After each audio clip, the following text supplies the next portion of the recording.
আসসালামু আলাইকুম। Advanced accounting BBA BBS third ইয়ারের চ্যাপ্টার রেভিনিউ রিকগনিশন থেকে 1 নম্বর ক্লাসে সকল শিক্ষার্থীদের স্বাগতম। সম্পূর্ণ অধ্যায়ের বেসিক বিষয় নিয়মকানুন একেবারে সহজে আগে আলোচনা করে বোঝাতে চাই। বেসিক বিষয় নিয়মকানুন বোঝানো হয়ে গেলে এই ক্লাসের মধ্যেই গুরুত্বপূর্ণ একটা ম্যাথের সমাধান সম্পূর্ণ হাতে কলমে লিখে বোঝানো হবে। রেভিনিউ রিকগনিশন এটার বাংলা অর্থ আয় চিহ্নিতকরণ। দুইটা ফরম্যাটের ম্যাথ আছে, একটার নাম ইনস্টলমেন্ট সেলস মেথড, আরেকটা পার্সেন্টেজ অফ কমপ্লিশন মেথড। বিগত বছরে আমি এমনও দেখেছি যে বোর্ডের পরীক্ষায় দুইটার মধ্য থেকে দুইটা নিয়মই পরীক্ষায় চলে আসছে, তবে যে কোনো একটা তো 100% থাকবে, এটা তো নিশ্চিত। দুইটা নিয়মই পরীক্ষায় চলে আসছে এরকমও আমি দেখেছি। এখন কোন মেথডে কোন ধরনের অঙ্কের সমাধান করতে হয় এটা আমাদের জানা প্রয়োজন। ইনস্টলমেন্ট সেলস মেথড, ব্যবসায় প্রতিষ্ঠানে বিক্রয় করে আয় করা হয়। যদি নগদে বিক্রয় করা হয় তাহলে নগদ টাকা সাথে সাথেই পাওয়া যায়। বাকিতে বিক্রয় করলে নগদ সাথে সাথে পাওয়া যায় না। মনে করো রহিমের নিকট বিক্রয় 1 লক্ষ টাকা, বাকিতে বিক্রয়, তো এখন তো এটা সাথে সাথে পাবে না। বাকিতে বিক্রয় করার কারণে রহিম দেনাদারের সৃষ্টি হয়েছে, আর ওই দেনাদারের কাছ থেকে যেই পরিমাণ টাকা তুমি বাকিতে বিক্রয় করেছো এটা কিস্তির মাধ্যমে, মানে প্রতি কিস্তিতে এই টাকাটা তুমি আদায় করবে। বুঝতে পারছো?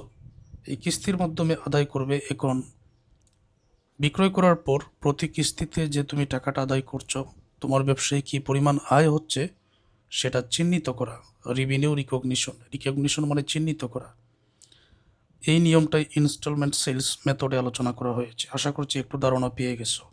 আর বিস্তারিত তো ক্লাস শেষ হওয়ার পরে, যারা পেইড কোর্সে আসছো ধারাবাহিক সকল ক্লাস শেষ করার পরে তো পুরো অধ্যায়টাই শেষ হয়ে যাবে। এটা হলো ইনস্টলমেন্ট সেলস মেথড। বাকিতে বিক্রয় করেছো, এখন দেনাদারদের কাছ থেকে যে পরিমাণ টাকা তুমি সংগ্রহ করছো এটা প্রতি কিস্তির মাধ্যমে। এখন কি পরিমাণ আয় তোমার হয়েছে ব্যবসায়ে, কি পরিমাণ টাকা তুমি আদায় করলে, এটা ইনস্টলমেন্ট সেলস মেথডে আলোচনা করা হয়। এখন পার্সেন্টেজ অফ কমপ্লিশন মেথড, এখানে যে নামটা আমি দিয়েছি, এটার মধ্যে কি আলোচনা করা হয়? কোনো একটা বিল্ডিং বা যে কোনো প্রজেক্ট, বিল্ডিং, রাস্তাঘাট বা যে কোনো কিছু নির্মাণ করে দেওয়ার জন্য, মনে করো আমি 15 লক্ষ টাকা এটার একটা কন্ট্রাক্ট নিয়ে এসেছি কোনো একটা বিল্ডিং নির্মাণ করে দেওয়ার জন্য, এবং এই বিল্ডিংয়ের কাজ আগামী 3 বছর যাবৎ চলবে। 3 বছর পর বিল্ডিংয়ের কাজ সম্পূর্ণ হবে। তো 3 বছর যাবৎ আমি কাজ করছি, এমন তো না যে এই 15 লক্ষ টাকা আমি 3 বছর পরে একসাথে নিব, এরকম তো না। এখন মধ্যখানে 1 বছর 2 বছর আছে, সবশেষে 3 বছর আছে। তো প্রথম বছরে আমার কি পরিমাণ আয় হয়েছে এবং কত টাকা আমি কালেক্ট করেছি, দ্বিতীয় বছরে আমার কি পরিমাণ আয় হয়েছে, কত টাকা আমি কালেক্ট করেছি, সংগ্রহ করেছি, 3 নম্বর বছরে আমার কি পরিমাণ ফাইনালি আয় হয়েছে সেটা বাইর করা প্রয়োজন। আর এই নিয়মের ম্যাথের সমাধান এই পার্সেন্টেজ অফ কমপ্লিশন মেথডে আলোচনা করা হয়েছে। এক কথায় যে কোনো কিছু বিল্ডিং, দালান কোঠা, ব্রিজ, যে কোনো কিছুর কন্ট্রাক্ট যদি আমি নিয়ে থাকি ব্যক্তিগতভাবে বা যার কাছ থেকে নিই না কেন, এখন যে কন্ট্রাক্ট নিয়েছি এটা কাজটা আমি করে দিব, আমার ব্যয় হয়েছে আরও বিভিন্ন কিছু আছে, এই সকল হিসাব করার নিয়ম, আয় বাইর করার নিয়ম, আয় চিহ্নিত করার নিয়ম, এটা পার্সেন্টেজ অফ কমপ্লিশন মেথডে আলোচনা করা হয়েছে। ইনস্টলমেন্ট সেলস মেথডে ম্যাথের সমাধান করার জন্য রেট অফ গ্রস প্রফিট, মোট মুনাফা বাইর করার জন্য সূত্র, এটা বিস্তারিত আরও আলোচনা করব। এখানে একটা নমুনা আমি লিখে রাখছি যে প্রথমে calculation of gross profit recognized in, gross profit মোট মুনাফা চিহ্নিত করার জন্য এরকম একটা টেবিলের কাজ প্রথমে করতে হয়। ফাইনালি জার্নাল এন্ট্রিজ, এটা নিয়ে গুরুত্বপূর্ণ কিছু কথা বলি। জার্নাল এন্ট্রি দেওয়ার জন্য আমি বলবো কি, যে আমি আগে দেখাই তোমাকে, ধারাবাহিক ক্লাসটা সম্পূর্ণ দেখো। আমি বলবো যে এই জার্নাল এন্ট্রির এই যে কথাগুলো আছে না, এটা তুমি মুখস্থ করে নিবে। কেন নিবে? কারণ এই নিয়মের সকল ম্যাথের মধ্যে সব সময় জার্নাল এক থাকে, পরিবর্তন হয় না, একই জার্নাল দিতে হয়। আমি বলবো মুখস্থ করে নেবেন, তারপর আমি অঙ্কের মধ্যে আলোচনা করব। প্রথমে to record sales made on instalment, অর্থাৎ কী পরিমাণ বিক্রয় হয়েছে, এটা কিস্তিতে যে তুমি বিক্রয়ের টাকাটা আদায় করবে, তখন journal instalment account receivable debit instalment sales credit. তুমি কিস্তিতে বিক্রয় করেছ, হ্যাঁ বিক্রয় অবশ্যই আয় মানে ক্রেডিট। ফার্স্ট ইয়ার থেকে যারা আমার কাছে ক্লাসগুলো করতেছেন, বিশেষ করে অ্যাকাউন্টিং সাবজেক্ট, তারা তো জানো বিক্রয় সবসময় আয় হয়। কোনো ব্যয় যদি বৃদ্ধি পায় কী হয়, ডেবিট হয়। কোনো আয় যদি বৃদ্ধি পায় ক্রেডিট হয়। কোনো দায় যদি বৃদ্ধি পায় ক্রেডিট হয়, এগুলো তো জানো। আর বাকিতে বিক্রয় করার কারণে সম্পদ যদি বৃদ্ধি পায় ডেবিট হয়, এটা জানো। To record cash collection on instalment account receivable, কিস্তিতে তুমি যে পরিমাণ টাকা কালেক্ট করেছো, তার মানে তোমার ব্যবসায় নগদ এসেছে, cash debit. Instalment account receivable debit মানে বিভিন্ন বছরের যে টাকা, এখানে একটা নমুনা আমি দিয়েছি, বিস্তারিত আর অঙ্কের মধ্যে আলোচনা করব। এখন সব কিছু বোঝার প্রয়োজন নাই, আগে আমি ক্লাসটা শেষ করি। Two record cost of goods, বিকৃত পণ্যের ব্যয়। বিকৃত পণ্যের ব্যয়কে, আমার ব্যবসায়ের মধ্যে একটা পণ্য আমি 100 টাকায় বিক্রি করেছি। যে পণ্য আমি বিক্রি করেছি, এটা তো বিক্রি করার আগে আমি নিজেই ক্রয় করে অন্য জায়গা থেকে আনছি। ধরে নিলাম 80 টাকায় ক্রয় করে আনছি, 80 টাকায় ক্রয় করে 100 টাকায় বিক্রি করেছি, এখানে 20 টাকা আমার মুনাফা, এটাকে বলা হয় গ্রস প্রফিট। আর 100 টাকায় যেটা বিক্রি করেছি এটা বিক্রয় মূল্য। আর বিক্রি করার আগে আমার যে পরিমাণ খরচ হয়েছে, আমি যত টাকায় ক্রয় করে আনছি, এটাকে বলা হয় বিকৃত পণ্যের ব্যয়। ক্লিয়ার? একেবারে সহজ কথা। আমি 80 টাকায় বিক্রয় করে আনছি, বিকৃত পণ্যের ব্যয়। তারপর 100 টাকায় বিক্রি করছি, 20 টাকা আমার এখানে লাভ হয়েছে, এটা মোট মুনাফা। সহজ কথা এগুলো। এই কস্ট অফ গুডস সোল্ডের জন্য cost of goods sold instalment sales debit করা হয়, ইনভেন্টরি ক্রেডিট করা হয়। To close instalment sales and cost of instalment sales, মানে এখানে ব্যাখ্যাটা আমি অঙ্কের মধ্যেই বোঝাই। ইনস্টলমেন্ট সেলস কিস্তি বিক্রয়, আর এই কিস্তি বিক্রয় বিকৃত পণ্যের ব্যয় যেটা, এটা ক্লোজ করা হয়েছে এখানে। আবার ক্লোজ যে করা হয়েছে, একটা বিষয় দেখাই তোমাকে। আচ্ছা, এখানে ইনস্টলমেন্ট সেলস কি করা হয়েছে, ক্রেডিট, তাই না? কিন্তু দেখো এখানে করা হয়েছে ডেবিট। কেন? কারণ এটা ক্লোজ করা হবে। কোনো কিছু যদি আগে ডেবিট থাকে, এখন যদি আমি এটা ক্রেডিট করে দিই, তার মানে এটা হিসাব থেকে বাদ পড়ে যায়। লেয়ারে গিয়ে অটোমেটিক এটা হিসাব থেকে বাদ পড়ে যায়। দেখো এখানে কস্ট অফ ইনস্টলমেন্ট সেলস করা হয়েছে ডেবিট, এখন আমি যদি এটা ক্রেডিট করে দিই তাহলে হিসাব থেকে বাদ পড়ে যায়। তারপরেই দুইটা, deferred gross profit on instalment sales. Deferred মানে কি? ডিফার্ড মানে স্বীকৃত হয়নি এমন, যে আমি বিক্রি করেছি, আমি যদি নগদে বিক্রি করেছি, বাকিতেও যদি বিক্রয় করি তাও বিক্রয় করেছি, এখন আমার কী পরিমাণ মোট মুনাফা এসেছে বা আসে নাই, এটা তো এখনও নিশ্চিত না। সকল টাকা তো এখনও দেনাদারের কাছ থেকে আদায় হয় নাই। এই জন্য ডিফার্ড মানে অস্বীকৃত এই গ্রস প্রফিট, এখন এটা পাওয়া যায় না, ওটাকে করতে হবে ক্রেডিট। এবং পরবর্তীতে এই ডিফার্ড গ্রস প্রফিট যেটা আগে ক্রেডিট করা হয়েছে, এটাকেই করতে হবে এখন ডেবিট, কারণ ওই টাকাটা এখন আদায় হয়ে গেছে। ধরে এটা আগে তো এটা ক্রেডিট, এখন করতে হবে ডেবিট, এটা আদায় হয়ে গেছে, যার কারণে লিখেছি to remove from deferred gross profit to gross realise through cash collection. যেহেতু নগদ কালেকশন হয়ে গেছে, তাহলে এই যে অস্বীকৃত যে টাকাটা এখনো আদায় হয় নাই, ওইটা এখন আমরা ক্রেডিট করলাম। আর যেহেতু পেয়ে গেছি realise gross profit on instalment sales, এটা করতে হবে এখন ক্রেডিট। আর এগুলো উপরে ডিফার যেগুলো, এগুলো করতে হবে ডেবিট। বিভিন্ন বছরের, 4 বছরের থাকলে তুমি 4টা লিখবা, 2 বছরের থাকলে 2টা, 3 বছরের থাকলে 3টে, এরকম। তারপর to close profit realise by collection, টাকাটা আদায় করার জন্য এখন আমাদের এটা ক্লোজ করতে হবে। যে realise gross profit on instalment sales, যে পরিমাণ টাকা আছে এটা তো পেয়ে গেছি, হিসাবটা এখন ক্লোজ করে দাও। এটা এখানে করা হয়েছে ক্রেডিট, আমি করে দিব ডেবিট, তবেই হিসাবটা ক্লোজ হয়। সাথে ইনকাম সামারি করতে হয় ক্রেডিট। এই হচ্ছে নিয়ম। এখন পার্সেন্টেজ অফ কমপ্লিশন মেথডের নিয়ম, এটা এখন এক ক্লাসে সব কিছু আলোচনা করলে তো বুঝবে না, এটা আমি এখন বাদ দিলাম, এটা আমি ধারাবাহিক ক্লাসে আলোচনা করব। এই যে আমি নিয়ম কারণ জাবেদা দাখিলা কিন্তু আগেই লিখে রাখছি, এটা এখন বাদ দিলাম, একটা ম্যাথের সমাধান আগে বুঝিয়ে দিই। Sharif limited which sells merchandise on instalment basis. Sharif limited পণ্য বিক্রয় করে কিস্তি বিক্রয় পদ্ধতিতে, কিস্তির মাধ্যমে, অর্থাৎ বিক্রয় করবে দেনাদারের কাছ থেকে, কিস্তির মাধ্যমে আদায় করবে। এখানে যে তথ্যগুলো দেওয়া আছে, সেলস অন ইনস্টলমেন্ট প্ল্যান, এখানে বিক্রয়টা করা হয়েছে কিস্তির মাধ্যমে আদায় করার জন্য। 2013 সালে 2,50,000, 14 সালে 2,60,000, 15 সালে 2,80,000 এটা বিক্রয়। কোস্ট অফ সেলস যেটা বিক্রয় করা হয়েছে, এটার 1,50,000 1,50,000 মনে করো আমি নিজে ক্রয় করছি, এটা শরীফ লিমিটেড ধরে নিলাম, এটা আমার ব্যবসা।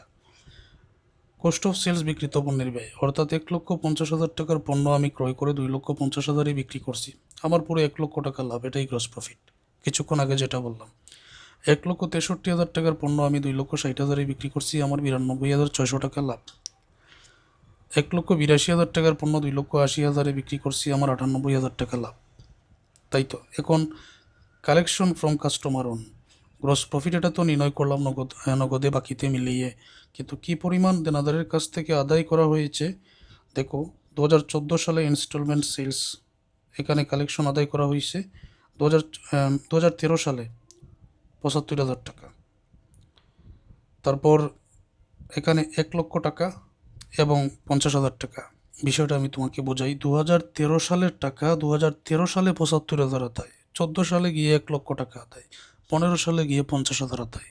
এটা কোন সালের টাকা? এটা 2013 সালের টাকা। 2014 সালের টাকা 14 সালে 1,00,000 টাকা আদায়, আর 2014 সালের টাকা 15 সালে গিয়ে আরও 1,20,000 টাকা আদায় করা হয়েছে, দেনাদারের কাছ থেকে পেয়েছি। 2015 সালের টাকা 2015 সালে 1,10,000 টাকা পেয়েছি। ইনস্ট্রাকশনস করণীয়, compute the realise gross profit for each of the year 2013, 14, 15। 2013, 14, 15 সালের এখানে রিয়ালাইজ গ্রস প্রফিট আয় চিহ্নিত করো। Prepare journal entries required in 2015। 2015 সালে জার্নালটা দাও। Applying the instalment sales method of accounting, ignore interest charge. তো ইন্টারেস্ট চার্জ উপেক্ষা করে 2015 সালের ইনস্টলমেন্ট সেলস মেথডের জার্নাল এন্ট্রিগুলো দেওয়ার জন্য বলা হয়েছে। প্রয়োজনীয় রিকোয়ার্ড জার্নাল এন্ট্রি রিকোয়ার্ড, প্রয়োজনীয় জাবেদা দাখিলা। প্রয়োজনীয় জাবেদা দাখিলা আগে আমি যেগুলো দেখেছি সেগুলোই দিতে হবে। এখন আমি সরাসরি সমাধানে যাচ্ছি, আর একটা মেথের সমাধান বুঝিয়ে দিচ্ছি।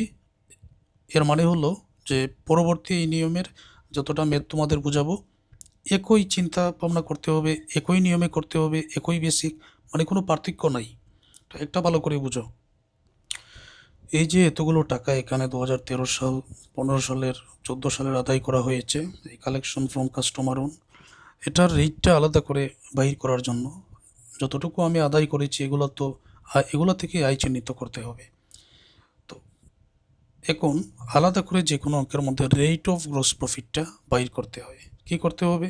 যে গ্রস প্রফিটের টাকাকে সেলসের টাকায় 2013 সালের জন্য সেলসের টাকা দ্বারা ভাগ করে 100 দ্বারা গুণ, এটার রেটটা আমরা পেয়ে যাই। যেমন টেবিলটা আমি এখানে লিখে রাখছি আগেই। রেট অফ গ্রস প্রফিটের টাকাকে সেলস দ্বারা ভাগ 100 দ্বারা গুণ। এখানে 2013 সাল, 14 সাল, 15 সালের। যেমন ধরো আমি এখানে 1,00,000কে 2,50,000 দ্বারা ভাগ 100 দ্বারা গুণ। তো এখানে গ্রস প্রফিট 96,200কে 2,60,000 দ্বারা ভাগ 100 দ্বারা গুণ, 98,000কে 2,80,000 দ্বারা ভাগ 100 দ্বারা গুণ।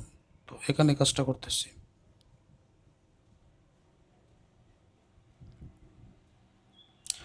2013 সালের গ্রস প্রফিট অঙ্কের মধ্যে আছে 1,00,000, 2,50,000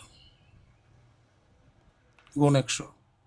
1,00,000কে 2,50,000 দ্বারা ভাগ করে 100 দ্বারা গুণ করো, এখানে হবে 40%। 14 সালে এখানে হবে 96,200, 2,60,000 গুণ 100, উত্তরে হবে 37%। আগে লিখে নেই, লিখলে তোমরা সহজে বুঝতে পারবে। 2015 সালে গ্রস প্রফিট 98,000, সেলসের পরিমাণ 2,80,000, 100 দ্বারা গুণ, এটা হবে 35%।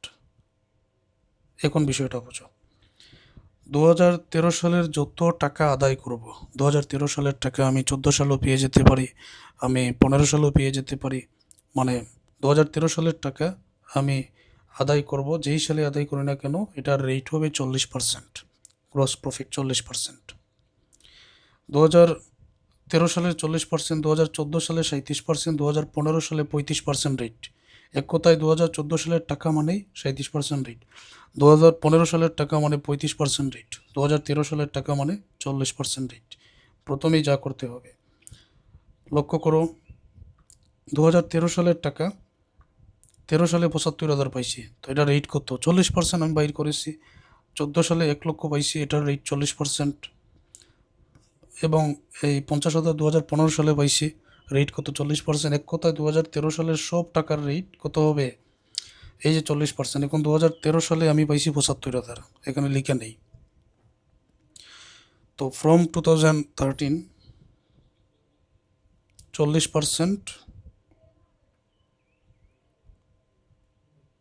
40% অফ এটা 2013 সালে 75,000 পেয়েছি। 75,000-এ 40% হবে 30,000 টাকা। আমি 13 সালে 30,000 টাকা বসালাম। তোমরা লক্ষ্য করে দেখো, 2013 সালের টাকা 14 সালে 1 লক্ষ পেয়েছি। তাহলে ফ্রম 2014, তো এটা যেহেতু 2013 সালের টাকা, তাহলে 40%ই হবে। পেয়েছি 1 লক্ষ। 1 লক্ষের 40% কত হবে? 1 লক্ষের 40% 40,000। কত সালে পেয়েছি? 14 সালে পেয়েছি। এই যে আমি 14 সালে 40,000 টাকা বসিয়ে দিব। এই যে 14 সালে বসাইছি। পরবর্তীতে আছে 50,000 পেয়েছি 2015 সালে, কিন্তু এটা 2013 সালের টাকা, তাই রেট 40% ঠিক থাকবে। 2015 সালে তো এটা পেয়েছি, তো এখানে 2014 সাল আগেই লেখা হয়েছে, ধারাবাহিক লেখা হয়েছে, কিন্তু আমি চাইলে 2015 সালের ওই 40% রেট যেটা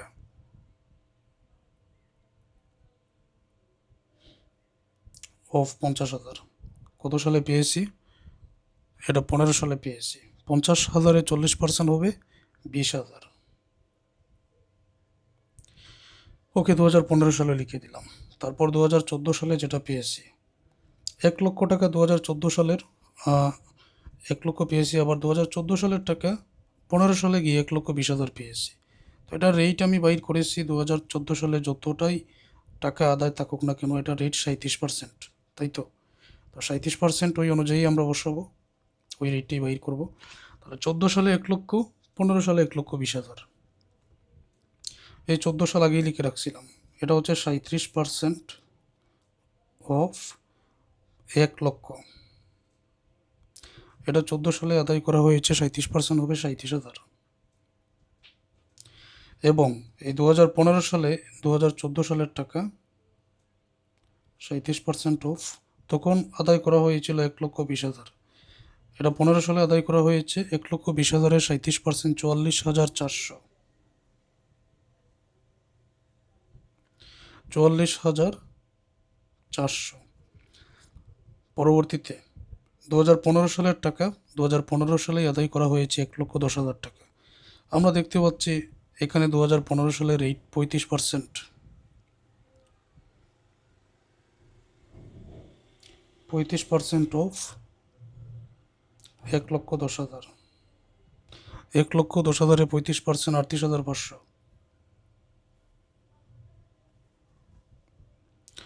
ওকে, এখন আমরা যোগ করি। 30,000 টাকা এখানে আছে।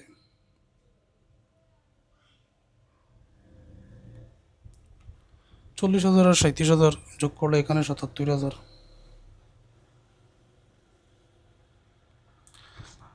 20,000, 44,400 আর এই 38,500, এটা যদি আমরা যোগ করি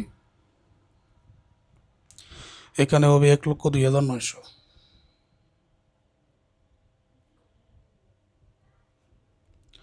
1,02,900। ওকে, তাহলে 2013 সালে টোটাল আমার আদায় 30,000, 2014 সালে 77,000, 2015 সালে 1,02,900 টাকা আদায়। এখন এটা তো শেষ। আমি কি পরিমাণ আয় করেছি, কত সালে কি পরিমাণ, সেটা তো পেয়ে গেলাম। 1 নম্বর রিকোয়ারমেন্ট হয়ে গেল। এখন জার্নাল করতে হবে। তো জার্নালের জন্য যা যা আনতে হবে দেখো। জার্নাল করতে হবে 2015 সালের প্রয়োজনীয় জাবেদা দাখিলা। তো 2015 সাল, এই সালটা যে নিয়ম আছে এই নিয়ম মেনে সমাধান করতে হবে। প্রথমে জার্নাল দিতে হবে বিক্রয়ের জন্য। তাহলে বিক্রয় কত আছে? 2015 সালে সেলসের পরিমাণ 2,80,000 আছে। তো বিক্রয়ের জন্য জার্নাল কি? বিক্রয়ের জন্য জার্নাল হচ্ছে ইনস্টলমেন্ট অ্যাকাউন্ট রিসিভেবল। এটা কিন্তু 2015। Instalment account receivable debit, instalment sales credit. টাকার পরিমাণ 2,80,000। সোজা এখানে লিখে দাও। এই তো ডেবিট ক্রেডিট হয়ে গেল। যেই পরিমাণ বিক্রয় আসছে, বিক্রয়ের জার্নালটা আমরা দিয়ে দিলাম। পরে ক্যাশ কালেকশনের জন্য কি পরিমাণ টাকা আমরা আদায় করেছি ওইটার জন্য জার্নালটা দিতে হবে। 2015 সালে কি পরিমাণ টাকা আদায় হয়েছে, এই যে 2015 সাল ক্যাশ কালেকশন করা হয়েছে, এখানে 2013 সালের 50,000, 14 সালের 1,20,000, 15 সালের 1,10,000। এটা 2013 সালের 50,000, 14 সালের 1,20,000, 15 সালের 1,10,000, এটা হচ্ছে টোটাল আদায়। তো এটার জন্য জার্নাল দিতে হবে। এটা তো নগদ পেয়েছো, ক্যাশ ডেবিট। ক্যাশ ডেবিট আগে লেখার প্রয়োজন নাই। তো ইনস্টলমেন্ট অ্যাকাউন্ট রিসিভেবল 2013 সালের 50,000, 2014 সালের 1,20,000, 2015 সালের 1,10,000, এই তিনটা যোগ করে ক্যাশ হবে 2,80,000।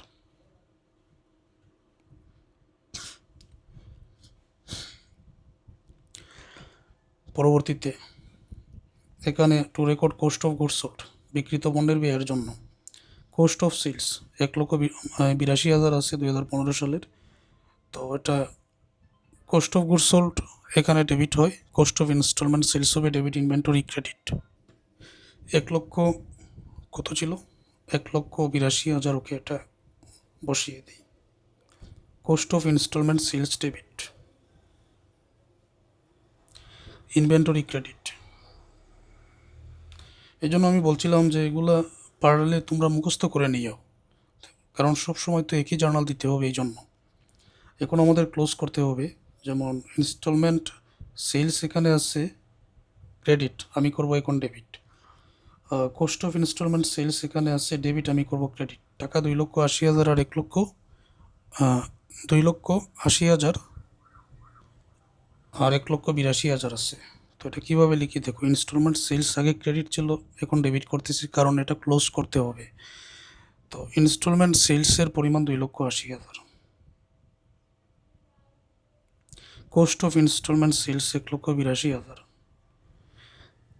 বিক্রিত পণ্যের ব্যয় অর্থাৎ আমি ক্রয় করছিলাম 1,82,000, বিক্রি করেছি 2,80,000। তাহলে আমার মোট মুনাফা গ্রস প্রফিট এখানে 98,000। এইটা থেকে বিক্রয় থেকে বিক্রিত পণ্যের ব্যয় বিক করলে deferred gross profit on instalment sales সেটা হবে 98,000।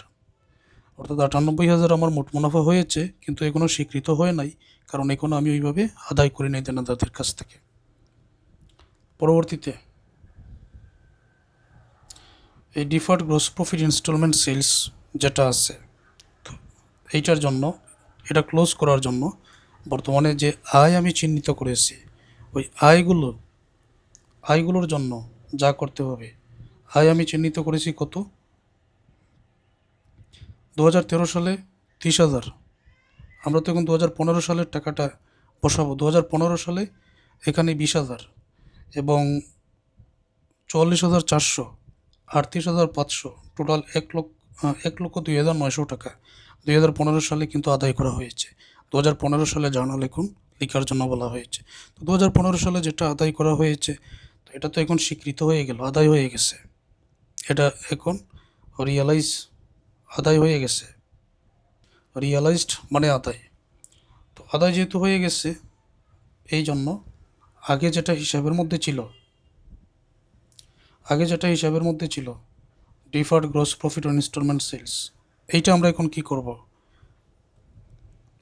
ডেবিট করে দিব। তবে আরেকটা বিষয়, যে টাকাগুলো এখন আমি নিতেছি 20,000, যদিও 15 সালে আদায়, কিন্তু এই 20,000 2013 সালের, 44,400 14 সালের, 38,500 এটা কিন্তু 15 সালের, 44,000 যেটা, এই 44,000 যেটা পাওয়া হয়েছে এটা কিন্তু 14 সালের। কীভাবে, 37% মানে 14 সালের, এটা দেখো 37% লিখে আছে 14 সালের। আর 20,000 40% মানে এটা 2013 সালের, এই 40% আদায়। তো ওইভাবে, ঠিক আছে, আমরা এখানে লিখে দিতে পারি, যেটা হচ্ছে 13 সাল, 2013 লিখবেন, এটা 14 সালের, এটা 15 সালের। 13 সালে 20,000,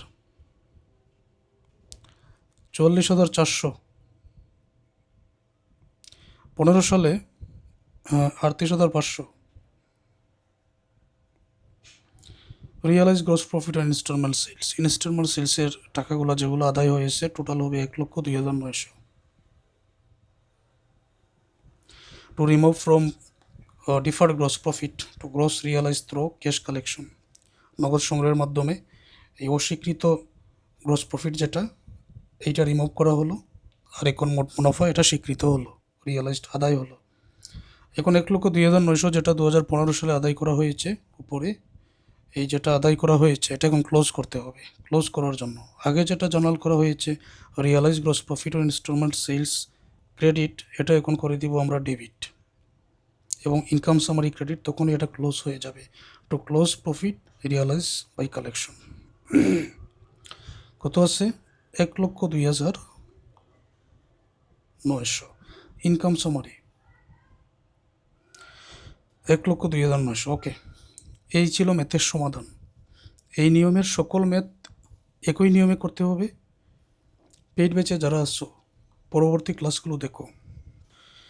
ক্লাস থেকে যারা উপকৃত হচ্ছেন অবশ্যই তোমাদের সহপাঠী বন্ধুদের পরামর্শ দিবেন, তারাও যেন আমার অনলাইন পেইড কোর্সে যুক্ত হয়। এই হচ্ছে আমার হোয়াটসঅ্যাপ নাম্বার।